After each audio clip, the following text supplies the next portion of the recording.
Bem-vindos ao Grupo Marcos, eu sou Carlos Luiz e estamos no programa Nova Geração 176. Lembra do que aconteceu? Antes da gente começar, um rápido aviso. Em breve, e o nosso em breve significa em algumas semanas, nós anunciaremos a vocês formas de interagir melhor com o Grupo Marcos, formas de colaborar de uma maneira mais direta com o Grupo Marco. Dentre elas, vocês poderão colaborar na tradução de textos, né? Nós vamos começar um movimento para traduzir o material do Grupo Marcos para o inglês, para o francês, para o alemão, para o idioma que você domine ao ponto de poder fazer uma tradução. Então, já estão convidados aqueles que podem e querem colaborar.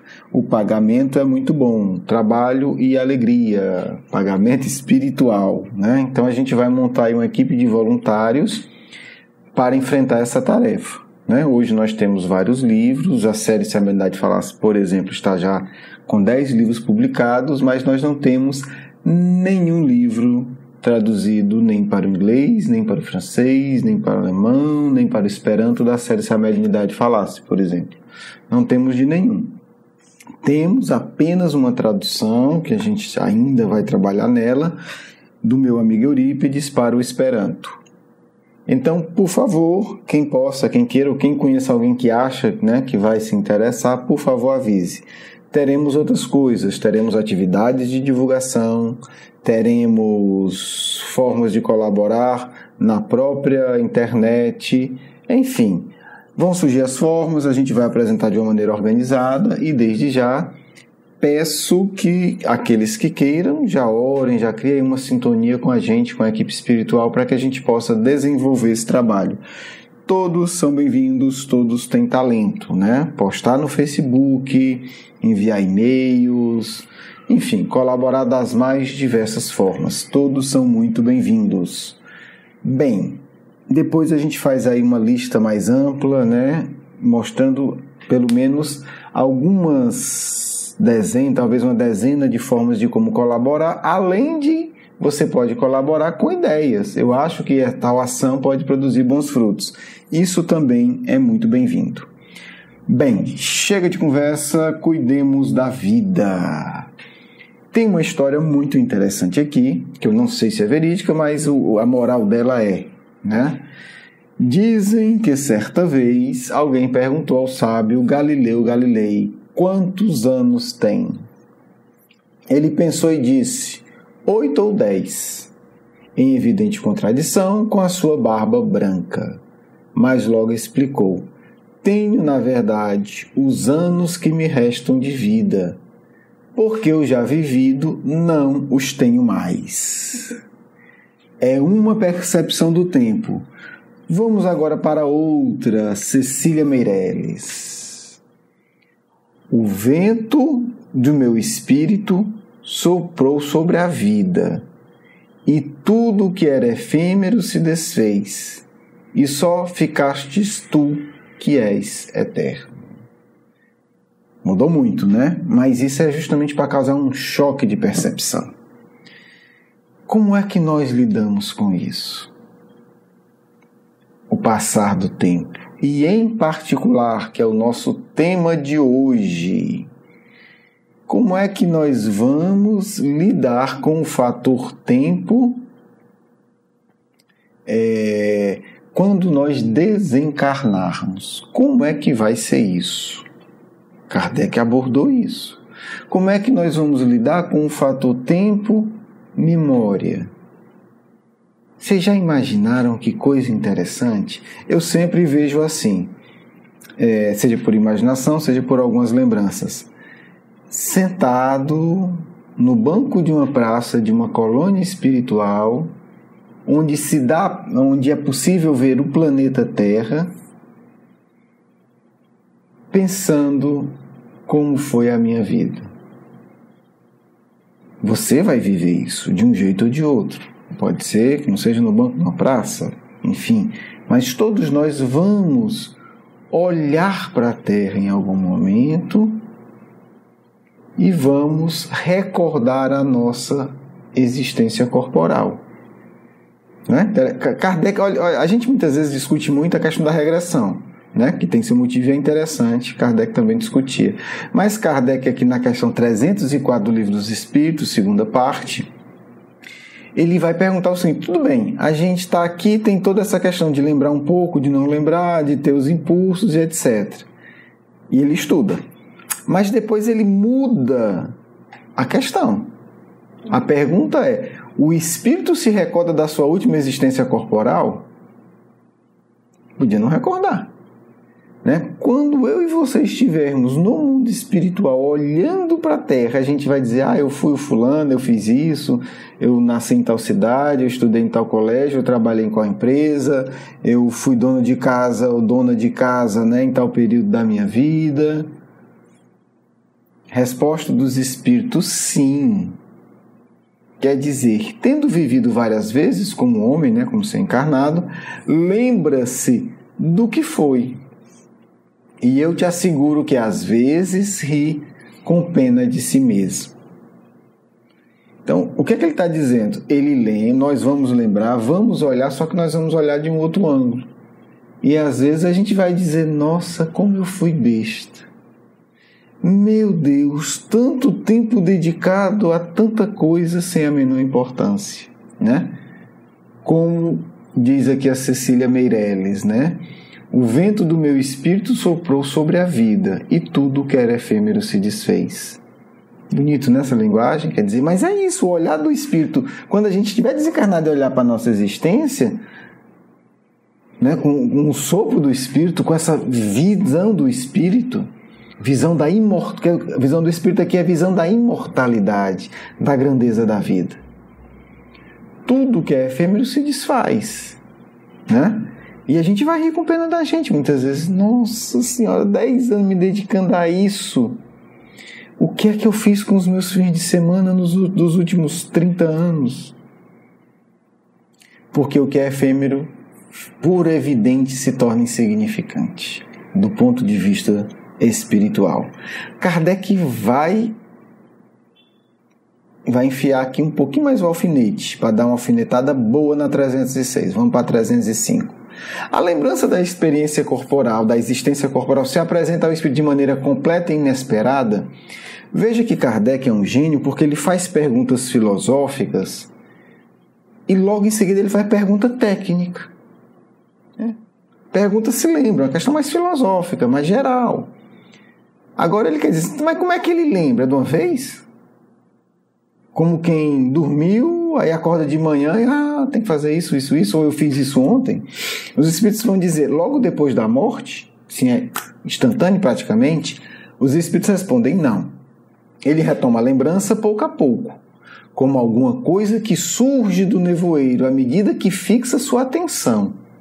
Então, há aí o poder do espírito em despertar a própria memória. É um tema discutido em várias questões. Nós temos o poder de estimular a nossa memória. 306. O espírito se lembra com detalhes de todos os acontecimentos da sua vida. Olha como Kardec é criterioso, mas lembra de tudo. A memória dele funciona assim, igual um computador perfeito. Eu quero lembrar o que eu fiz dia 3 de março de 2001. Eu quero ver todo esse dia, eu quero saber tudo o que aconteceu nessas 24 horas. É isso que Kardec está perguntando, né? Eu quero aqui me concentrar e quero entender exatamente o que aconteceu comigo no dia 22 de abril do ano de 1500. Onde é que eu estava, com quem eu estava, o que eu fazia, tarará, tarará, tarará. É isso que Kardec está perguntando. E aí ele ainda pergunta reforçando. Essa memória abarca o conjunto, é como se, né, numa olhada de uma vez, ele, né, capta tudo. Resposta dos espíritos. Lembra-se das coisas em razão das consequências que ela tem sobre o seu estado de espírito. Né? Seu estado, aqui espírito está usando como emoção, seu estado emotivo. Porém, compreende que haja circunstâncias de sua vida das quais não dá importância alguma e sequer procura recordar-se. Então, o que é que ele está dizendo? Óbvio que ele vai lembrar primeiro aquilo que está tocando mais a ele, como acontece com a gente. a lógica espiritual profunda é idêntica, encarnado ou desencarnado, muda o ponto de vista. Hoje, você lembra mais de quê? Do que mais lhe afeta. A tendência é essa, né? Se a gente pegar, né, os últimos, 7 dias, a última semana, a gente vai lembrar mais de quê?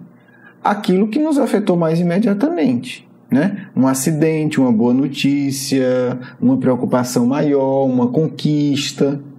Você não vai lembrar, porque nesse dia eu escovei o dente de tal maneira. Ah, não, naquela hora que eu estava escovando, caiu a pasta. Não é o normal. O normal você vai lembrar o que afeta mais. Mas Kardec vai no detalhe. Mas se quisesse, ele poderia se recordar? Olha aí que interessante. Tudo bem, entendido. Você vai lembrar o que lhe afeta mais, o que chama mais atenção. Mas se você quiser, você pode? É a pergunta que eu fiz. Eu posso, estando... Tudo isso aqui tem um negócio chamado equilíbrio espiritual, né? Não é evolução, é equilíbrio espiritual. Eu posso, estando espiritualmente equilibrado, depois que eu desencarnar, lembrar o que eu estava fazendo no ano de 750, no primeiro dia do ano de 750? Essa é a pergunta. Resposta dos espíritos. Pode lembrar-se com detalhes e de todos os incidentes mais minuciosos, quer sejam de acontecimentos, quer sejam dos seus próprios pensamentos. Porém, quando isso não tem utilidade, ele não faz. Óbvio, né? Passar 300 mil anos lembrando. Mas os espíritos agora foram bem detalhados. Quer dizer, eu posso e você, desencarnado, nós vamos poder lembrar o que nós pensamos no nascer do dia do ano 725, na primeira manhã. Não só o que aconteceu, não só onde nós estávamos, não só com quem estávamos, não só como estávamos vestidos, não só qual era o nosso estado emocional, mas também o nosso pensamento. É extraordinário ser espírito, né, gente? Melhor que ser computador. Obviamente são conquistas espirituais, mas é perfeitamente possível e permitido. Nada impede isso. Nada o impede. Aí vamos para B, estamos finalizando a 306. Ele entrevê o objetivo da vida terrestre com relação à vida futura? Nós desencarnamos. Estamos no banco da praça, olhando para a terra, lembrando o que aconteceu.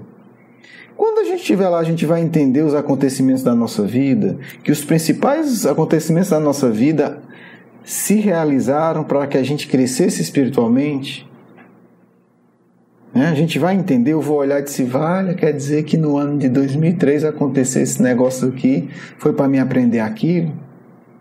Vale, ó, em 2007, aquele acidente foi um resgate, podia ter sido até pior, mas até que eu estava melhorando, foi isso.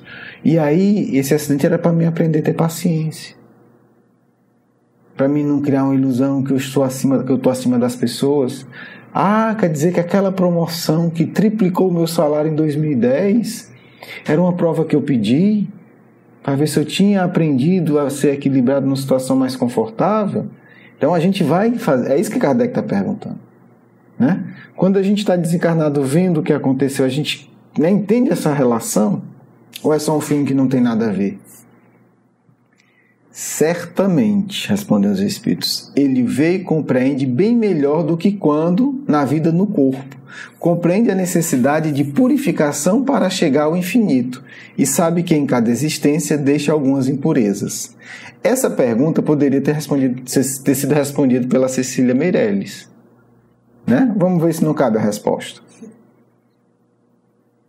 O espírito desencarnado, ele entrevê o objetivo da vida terrestre em relação à futura, ele entende essa relação. Vamos ler de novo o poema que é curtinho, né? O vento do meu espírito soprou sobre a vida, e tudo que era efêmero se desfez, e ficaste só tu que és eterno. É isso. Quer dizer, é a mesma coisa. O que está dizendo aqui? Quando a gente desencarna e está lúcido, a gente compreende o valor de cada coisa de forma diferente, né? Quando a gente tem essa visão, a gente diz, não, olha, o importante da encarnação é a purificação emocional. O importante da encarnação é o tornar os meus sentimentos mais sutis, mais poderosos, mais elevados. O resto é resto. O resto é resto. Ah, mas eu fui rico, eu fui pobre, eu fui famoso, eu fui não sei o quê. Tá claro que isso afeta quem está aqui. Mas quando vem a luz do Espírito, o que é efêmero se desfaz. E o que fica é a verdadeira conquista que é eterna. O que é eterno? É a purificação dos nossos sentimentos. É a nossa elevação. Isso é eterno. Se você olha para a encarnação atual e desencarna e diz, poxa, eu conquistei isso, é eterno. Então isso é o que fica. O resto são circunstâncias que podem ser confortáveis ou desconfortáveis, mas são sempre favoráveis. E aí é que eu quero concluir. As nossas circunstâncias atuais, elas são confortáveis e ou desconfortáveis, mas sempre favoráveis à nossa purificação emocional. Sempre. Uma situação desconfortável, ela é sempre favorável à minha ou à sua purificação emocional. Uma situação desconfortável também. Se a gente vai ter a sabedoria de utilizá-la para nos purificarmos, é o livre-arbítrio. Mas é sempre favorável. Bem, estou já me esticando um pouco mais. Depois a gente vai continuar nessa discussão com uma outra experiência interessantíssima, essa registrada na Revista Espírita de um desencarne de um espírito muito interessante, que teve aí uma experiência inusitada, digamos assim. Mas aí é o próximo programa. Um grande abraço, um grande beijo no coração. Vamos à nossa segunda parte. Que o Cristo possa iluminar nossos corações nesse instante, nos trazendo paz, acima de tudo, confiança. A confiança que constrói a verdadeira harmonia. A harmonia não é estado de fragilidade emocional.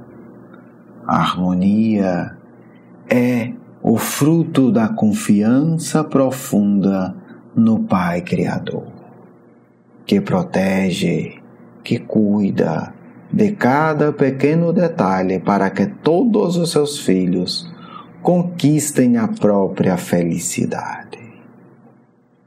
É um exercício que eu peço que todos façam, nesse instante ou depois, se agora não for possível, filhos. Pensem no próprio desencarne. Aceitem emocionalmente que um dia deixarão na Terra.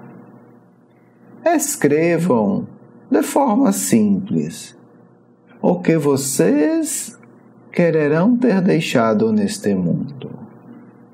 O que vocês quererão ter aprendido na existência atual. Não serão santos, não conquistarão as imensas glórias da escala espírita do nível mais avançado. Mas vocês conseguirão muito se tiverem objetivo firme e claro. Que quero conquistar? Que sentimentos devo educar? Como posso me esforçar para lidar com as minhas impurezas? Como posso melhorar a minha forma de viver? Filhos, a pior ilusão da matéria, que ela muitas vezes, por negligência vossa, instala em vossos corações, é a da eternidade física. Não ocorrerá, filhos.